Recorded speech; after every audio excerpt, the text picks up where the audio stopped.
حضرت فضیل بن ایاز بہت بڑے بزرگ گزرے. جوانی کا زمانہ تھا تو ایک خاتون سے آشنائی ہو گئی, محبت کا ربط قائم ہو گیا. تو ظاہر جوانی مستانی ہوتی ہے اور جنون کا ایک شعبہ کہا گیا ہے جوانی کو, اور پھر دل میں اس طرح کے رجحان پیدا ہو جائیں تو پھر وہ جنون کئی گنا بڑھ جاتا ہے. تو اس کے ساتھ وقت طے کیا اور اس کے ملنے کے لیے بے تابی کے ساتھ ان گھڑیوں کا, ان لمحوں کا انتظار کرنے لگے. خیر جب وہ وقت آیا تو اس کے گھر کی طرف چلے اور اس کے گھر کی دیوار پھلانگنے لگے تھے کہ ساتھ والے مکان سے کسی قاری قرآن کی تلاوت کی آواز کانوں میں پڑی. اور وہ پڑھ کیا رہا تھا, الم یان للذین آمنوا ان تخشع قلوبهم لذکر اللہ وما نزل من الحق. کیا اہل ایمان پہ وہ وقت نہیں آیا کہ ان کے دل اللہ کے ذکر, اللہ کی یاد, اس کی محبت میں تڑپ اٹھیں اور وہ خوف خدا میں مبتلا ہو, اور جو نازل ہوا قرآن, اس قرآن کی محبت میں اس کے دل میں خشیت پیدا ہو. بس یہ کانوں میں پڑنے کی دیر تھی کہ دوبارہ گلی میں چھلانگ لگائی اور کہا میرے اوپر وہ وقت آ گیا ہے, اور جنگلوں کو روتے ہوئے نکلے اور حضرت فضیل بن ایاز پھر ولیوں کے امام قرار پائے. اس آیت نے ان کی زندگی بدل دی. کسی کی 30 سال, کسی کی 40 برس, کسی کی 50 سال, کسی کی 60 سال زندگی یہاں موجود لوگوں میں سے کسی کی اس سے بھی زیادہ اور کسی کی کم. اس آیت کریمہ کو ذرا اپنے اوپر وارد کریں تو اللہ ہمیں نصیب کر دے کہ ہمارے دل تیرے خوف سے کانپ اٹھے اور تیری خشیت سے ہمارے دل لرز اٹھیں, اور قرآن کے ساتھ ہمارا ربط مضبوط اور مستحکم ہو جائے, اور ہم یہ اقرار کرتے ہوئے تیرے حضور حاضر ہو جائیں, مالک وہ وقت آ گیا ہے کہ ہمارے دل تیری یاد سے, تیری محبت سے, تیرے پیار سے مالا مال ہو گئے, اور اپنی باقی زندگی ہم تیرے پیار میں, تیری محبت میں اور تیری یاد میں بسر کریں گے. حدیث پاک میں آتا ہے کہ اگر کوئی شخص اللہ کے خوف سے رویا اور اللہ کے خوف سے رونے کی وجہ سے اس کی پلکوں کے بالوں میں سے ایک بال کی جڑ گیلی ہو گئی تو قیامت کے دن وہ بال کھڑا ہو جائے گا, اللہ یا تو مجھے نکال لے یا اسے جنت عطا فرما دے. تو اللہ جل شانہ اس بال کو تو آنکھ سے نہیں نوچے گا بلکہ اس شخص کو اللہ جنت عطا فرما دے گا. اللہ اکبر. گناہگار کی آنکھ کا پانی اللہ کے غصے کی آگ کو ٹھنڈا کر دیتا ہے.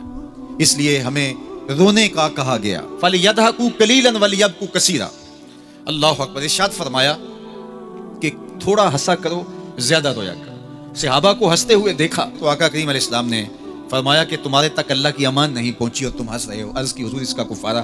تو فرمایا اس کا کفارہ یہ ہے کہ جتنا ہنسے ہو اتنا ہی تمہیں رونا پڑے گا. میں اور آپ ذرا اپنی زندگی پر غور و تدبر کریں. ہماری زندگی میں ہنسنا زیادہ ہے یا رونا زیادہ ہے؟ سویر سے لے کر شام تک کہے زیادہ ہیں, ٹھٹھے زیادہ ہیں, مذاق زیادہ ہیں, لطیفے زیادہ ہیں, یا عبرتیں زیادہ ہیں؟ تفکر زیادہ ہے, تدبر زیادہ ہے, سوچ بچار زیادہ ہے, یاد الہی میں تڑپنا زیادہ ہے, آنکھوں سے یاد خدا میں بہنے والے آنسو زیادہ ہیں, یا غفلت سے پھوٹتے ہوئے کہے زیادہ ہیں؟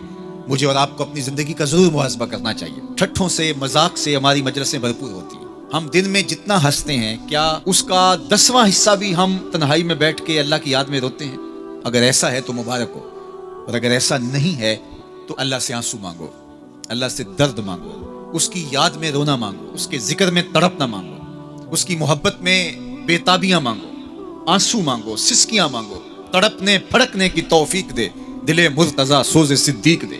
اس کے حضور عرض کرو کہ مالک ہمیں تڑپ دے, ہمیں سوز و گداز دے, ہمیں کیف و سرور کی دنیا نصیب فرما دے, ہماری آنکھوں کو آنسوؤں کا جمال عطا کر دے. اور اگر ہماری آنکھوں میں آنسو نہیں ہیں, ہمارے پاس کہے ہیں, کہتے ہیں جو ہنستا ہوا گناہ کرے گا وہ روتا ہوا جہنم میں جائے گا, اور جس نے یہاں دکھ سہے, تکلیفیں سہی, آلام سہے, اس کے بدلے میں اللہ تعالیٰ اس کو وہاں راحتیں عطا فرمائے گا.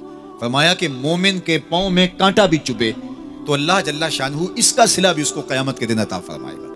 تو یہ جو تفکرات ہیں, یہ جو دکھ آتے ہیں, یہ جو تکلیفیں آتی ہیں, مصائب آتے ہیں, مشکلات آتی ہیں, اذیتیں ہمیں پہنچتی ہیں, تو اس پر صبر کرنا چاہیے اور اللہ کا شکر ادا کرنا چاہیے کہ ہم ان مصائب سے گزر رہے ہیں, ان مشکلوں سے گزر رہے ہیں.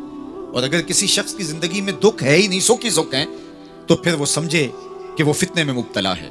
اس لیے زندگی کے اندر یہ آنے والی تکلیفیں, زندگی میں ملنے والے دکھ, اذیتیں, یہ اللہ تعالیٰ کی طرف سے ہمارے اوپر ایک انعام ہے, اور اللہ تعالیٰ جل شانہ اس کے بدلے میں ہمیں آخرت میں صلہ عطا فرمانے والا ہے. تو فرمایا رجل ذکر اللہ خالیا ففاضت عیناہ, وہ شخص جس نے تنہائی میں بیٹھ کے اللہ کا ذکر کیا, اللہ کو یاد کیا, اور پھر کیا ہوا؟ فرمایا اس کی آنکھوں سے آنسو ٹپکنے لگے.